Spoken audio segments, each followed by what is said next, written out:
Hello everyone, welcome back to Extra Class with RN Mandal. How are you all? I hope you all are doing well.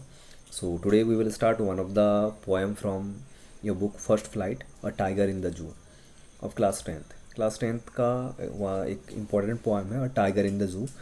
इसमें एक ऐसा tiger के बारे में बात किया है जो एक जंगल में टाइगर रहता है, wild tiger as well as zoo tiger, जिसको एक पिंजड़े में बंद किया जाता है. तो शुरू करते हैं without wasting the time. This poem contrast a tiger in the जू with a tiger in natural habitat. एक ऐसा टाइगर के बारे में बात हो रही है जो जू में रहता है, पिंजड़े में रहता है, जिसके पास फ्रीडम नहीं है. और एक ऐसे टाइगर के बारे में कुछ लाइन्स यहाँ पर डिस्कस किए गए हैं.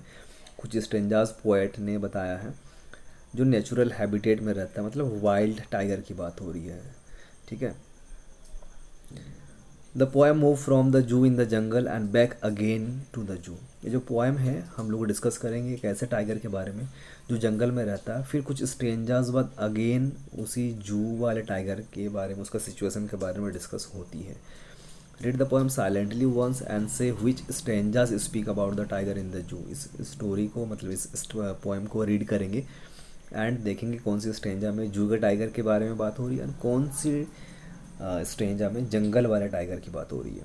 सो बढ़ते हैं आगे, लेसन को स्टार्ट करेंगे. पहले एक्सप्लेनेशन कर लेंगे, फिर इसके poetic devices as well as rhyming scheme की बात करते हैं. He stuck in his vivid stripes. He stuck in his vivid stripes. A few steps of his cage on pads of velvet, quiet in his quiet rage. Poet यहाँ पर बताते हैं ही means यहाँ पर टाइगर की बात हो रही है. ही स्टॉक्स का मतलब होता है कि बहुत स्लोली, धीरे धीरे. ठीक है, धीरे धीरे आप बोल सकते हैं. इन इज वेविड स्ट्राइप्स. वेविड का मतलब होता है कि बहुत ही ब्राइट.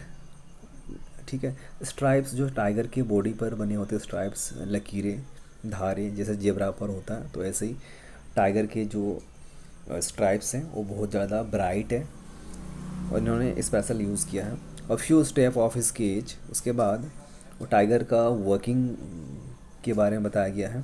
वो कुछ फ्यू स्टेप्स अपने केज पर चलता है, फिर दोबारा रिटर्न आता, मतलब वहाँ पर वो घूमते रहता. On pad of velvet quite. उसके जो पैड है, मतलब उसके जो पोज है, उसके जो पंजे हैं, उसमें वेलवेट, मखमली, इस टाइप से जो वेलवेट होती है कपड़े, मखमली इस टाइप से बने हुए हैं कि वो चलने के बाद भी आवाज़ नहीं आती. क्वाइट, शांत. In his quiet rage. Rage का मतलब होता है गुस्सा, एंग्रीनेस. और फिर भी वो इतना ज़्यादा एग्रेसिव होने के बाद भी बहुत ही शांत रहता है. ही should be lurking in shadow. अब यहाँ पर कौन सा टाइगर के बारे में बात हो रही है? जंगल वाले टाइगर की. अगर वो ऐसा होता, he should be lurking in shadow. Lurking का मतलब होता है छुपना, राइट, हाइडिंग. इन सैडो, जंगल में ऐसे जगहों पर वो छुपता. Sliding through the long grass. ठीक है, जहाँ पर बड़े बड़े घास होते हों, जिससे वो छुप जाए. किस लिए छुपना है? Near the water hole where plump deer pass. Plumps का मतलब होता है मोटू सा, बहुत ही फैटी, हेल्दी, स्वस्थ डियर. डियर हिरन होता. तो यहाँ पर क्या बताया जा रहा पोएट ने? ही should be lurking in shadow. वो सैडो पर छुपेगा ताकि अपने शिकार को शिकारी की तरह शिकार कर सके. Sliding through the long grass. कहाँ पर छुपने वाला है? बड़े बड़े घास जहाँ पर हो वहाँ पर वो छुपने वाला. Near the water hole. और वाटर बॉडीज़ पर, मतलब कोई ऐसा छोटा सा पॉन्ड हो, नदी हो, जहाँ पर रिवर हो, वहाँ पर छुपने वाला, ताकि जब भी ग्रास, मतलब वाटर के लिए हिरन आए, डियर आए, प्लम डियर आए, ताकि वो उसका शिकार कर सके और उस पर झपट्टा मार सके. आगे बढ़ते हैं. He should be snarling around houses. He should be snarling around houses. ये जो लाइन है स्ट्रेंजा है, ये भी जंगल वाले टाइगर की बात हो रही है. ही शुड बी स्नर्लिंग. स्नर्लिंग का मतलब होता है कि इस टाइप से साउंड निकालना, making a angry sound while showing the teeth, right. So snarling मतलब दांत को दिखाते हुए, डराते हुए, इस टाइप से गुर्राना, आवाज़ निकालना. Around the houses. वो जंगल के बाद जो गांव स्टार्ट होती है, घर स्टार्ट होती है, तो वहाँ पर वो क्या करेगा? चिल्लाएगा और इस टाइप से स्नर्लिंग करेगा. At the jungle edge. जहाँ पर जंगल ख़त्म होती है, मान लो ये जंगल है और यहाँ से घर जो हाउसेस से स्टार्ट हो रही है, तो यहाँ पर वो चिल्लाएगा, इस टाइप से स्नर्लिंग करेगा। Bearing his white fangs, fangs का मतलब होता है उसके नुकीले जो दांत होते हैं उनकी बात हो रही है, हिज क्लोज। और बियरिंग का मतलब होता है अनकवर करना, राइट, दिखाना। सो वो अपने कैसे चिल्लाएगा, अपने फंग्स को, अपने दांतों को दिखाते हुए, चमकाते हुए वो चिल्लाएगा, टेरराइजिंग द विलेज, और गांव, ताकि गांव के जो लोग हैं टेरराइज हो जाए, मतलब गांव वाले जो हैं वो उससे डरे, उसके जंगलों के पास न जाए। आगे बढ़ते हैं। But he look in a concrete cell, but he locked, वो कहाँ पर लॉक है, कंक्रीट सेल पर, मतलब पिंजड़े पर वो बंद है। His strength behind the bar, strength का मतलब होता है उसकी जो पूरी पावर है, पूरी ताकत है वो बार्स के अंदर। और जो बार होती है लोहे की, जो सरिये होते हैं, जेल में जैसा लगा होता है या पिंजड़े पर जो लगा होता, तो बिहाइंड द बार, उसको अभी बंद करके रखा गया, तो फ्रीडम नहीं है, तो इसलिए सारा स्ट्रेंथ वो खो चुका है। Stuck stalking the length of his cage, ignoring visitor. ठीक है। सो वो बहुत ही स्लोली, स्टॉल्किंग का मतलब होता है स्लोली वॉक करना, वो ऐसा वॉक कर रहा है, ऐसा चल रहा है अपने बार पर, अपने पिंजड़े पर। The length of his cage, क्योंकि केज का जो लेंथ है ज़्यादा नहीं है, एक बार इधर जाता है, एक बार फिर रिटर्न लेके रिटर्न रिटर्न आता है, उसका यही काम है। इग्नोरिंग द विजिटर, जो भी विजिटर आ रहे हैं, जो भी वहाँ पर जू में विजिट करने के लिए आते हैं, उसको कोई देखते नहीं है। ठीक है, उसको मतलब टाइगर सबको इग्नोर करता है और शांत रहता है। Last Strange of the poem, he here the last voice at night, वह रात के समय, लास्ट वॉइस एट नाइट मतलब रात के समय आखिरी बार जब रात हो जाता है, तब एक आवाज़ वो सुनता है। कौन सी आवाज़ है, the patrolling cars. Patrolling cars मतलब होता है कि वहाँ पर जो जू के रखवाले होते हैं, जो जो पुलिस वाले होते हैं या फिर जो गार्ड होते हैं, वो एक बार रात को आते हैं, देखते हैं, चेक करके सारी चीज़ें है या नहीं है, सही है या नहीं है, कोई मुसीबत तो नहीं है। So the patrolling cars, way cars पर आते हैं, पेट्रोलिंग कार पर चेक करने के लिए। एंड स्टेयर्स, स्टेयर्स का मतलब होता है घूरना, देखना। Stairs with his brilliant eyes, वह अपने चमकीले ब्रिलियंट आइज़ से उनको देखता है। ठीक है, उनकी ओर घूरता है अपने चमकीली आँखों से। जब वो उसके आँखों पर टॉर्च पड़ती है या फिर कोई लाइट ऐसा आता है, क्योंकि अंधेरा होता है, तो टॉर्च जब पड़ता है या ऐसा कोई लाइट आती है उसकी आँखों पर, आइज़ पर, तब और ज़्यादा चमकीले हो जाते हैं, और इसीलिए कहा गया brilliant eyes at the brilliant star. और मानो ऐसा लग रहा है कि वो स्टार की तरह चमक रहे हों, राइट, आसमान में जो स्टार्स चमक रहे हैं रात के टाइम, तो उसकी आंखें भी ऐसे ही चमक रही है, at the brilliant star. Poet है हमारे लेसिल नॉरिस। ठीक है, इरिस पोइट है, और बहुत अच्छे इन्होंने शॉर्ट स्टोरीज़ लिखा है और बहुत सारे अवार्ड इनको मिले हैं। चलिए आगे बढ़ते हैं, इसके पोएटिक डिवाइसेस के बारे में बात करते हैं, इसके क्या क्या पोएटिक डिवाइसेस हैं और इसका राइमिंग स्कीम क्या है। तो सारे पोएटिक डिवाइस आपको बताया जाएगा, डोंट वरी। क्या क्या पोएटिक डिवाइसेस हैं। ही स्टक इन हिज वेविड स्ट्राइप्स, यहाँ पर आप देखेंगे स्टार्टिंग से ही जो है कौन है, टाइगर है, एक एनिमल है, और एनिमल की क्वालिटी किसको, ह्यूमन के लिए ही का यूज़ होता है। सो ह्यूमन की क्वालिटी एनिमल को दिया जा रहा है, तो इसलिए आप इसको लिखेंगे पर्सोनिफिकेशन, पर्सोनिफाइड किया गया है। हिस्टर्क्स इन वेविड स्ट्राइप्स, और यहाँ पर और एक चीज़ें हैं आपको देखना है, वेविड स्ट्राइप्स। वेविड स्ट्राइप्स क्या होता है, एक ऐसा इमेज क्रिएट किया गया बहुत ही ब्राइट, ठीक है, स्ट्राइप्स, तो इसीलिए आप इसको बोल सकते हैं imagery,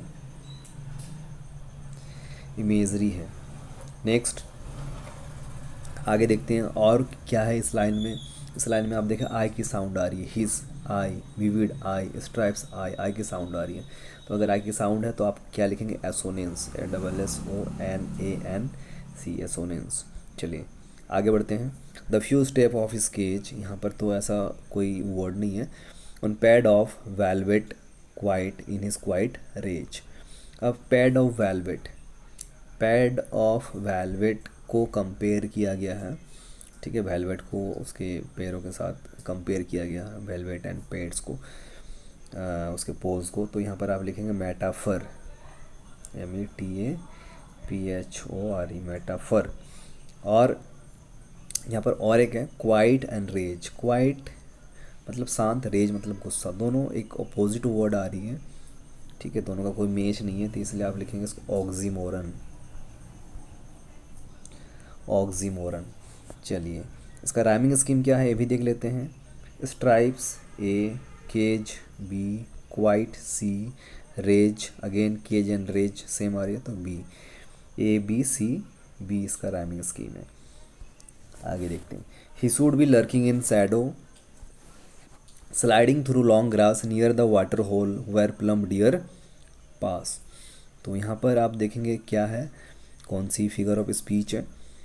he should be lurking in shadow sliding through the long grass. यहाँ पर देखेंगे sliding through the long grass, यहाँ पर एक इमेज क्रिएट किया गया है कि वो क्या करेगा, लॉन्ग ग्रास पर स्लाइडिंग करते हुए छुपेगा, तो एक इमेजरी है, तो यहाँ पर आप लिखेंगे इमेजरी, ठीक है। Next, where plump deer pass, plump and pass, P की साउंड आ रही है, तो आप क्या करेंगे, एलिट्रेशन, कॉन्सोनेंट जो साउंड होती है उसको बोलते हैं एलिट्रेशन, TERATION,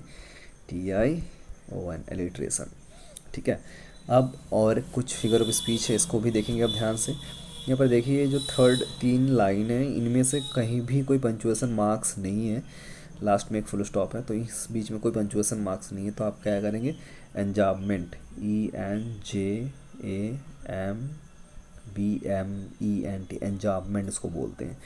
तो इतना क्लियर है। चलिए आगे बढ़ते हैं।